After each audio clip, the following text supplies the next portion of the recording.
Bienvenue à tous, je suis Matsang. Voici le top 6 de l'actualité de la semaine. Top 1, le président de la transition, Brice Clotaire Oligui Nguema, s'est envolé pour la Tanzanie du 27 au 28 janvier 2025 dans le cadre du sommet africain sur l'énergie. Lors de ce sommet, le chef de l'État gabonais a appelé les pays africains à s'unir afin de capitaliser l'énorme potentiel hydroélectrique de l'Afrique, car sans énergie, il n'y a pas de développement. La rencontre s'est achevée par la signature de la déclaration de Dar es Salaam sur l'énergie par tous les chefs d'État africains présents sur place.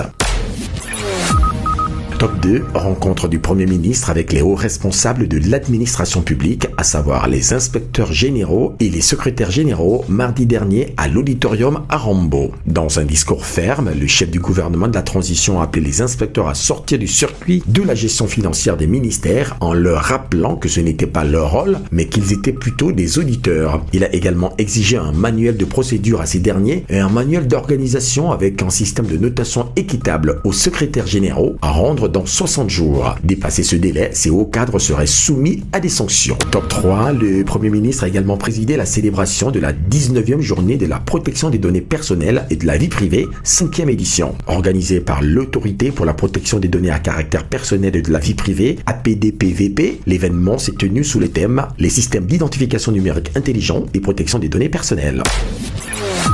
En top 4, place au réaménagement du calendrier scolaire 2025 par la ministre de l'Éducation nationale en vue du prochain scrutin présidentiel. La ministre d'État, Camélia Ntoutoum-Leclerc, a annoncé au quotidien L'Union que la fin des cours initialement prévus pour le 30 juin sera repoussée au 19 juillet 2025. Les vacances scolaires du deuxième trimestre ont également subi des modifications. Initialement prévues du 8 au 16 mars, ces vacances auront désormais lieu du 29 mars au 21 avril prochain. Top 5, prorogation de 8 jours de la révision de la liste électorale en vue des élections présidentielles. L'annonce a été faite par le ministère de l'Intérieur et de la Sécurité le lundi 27 janvier 2025. L'opération était censée s'achever aujourd'hui 31 janvier. Désormais, elle se poursuivra jusqu'au 8 février à 18h. Donc, vous n'avez plus d'excuses, chers citoyens gabonais de plus de 18 ans, pour aller vous faire enrôler.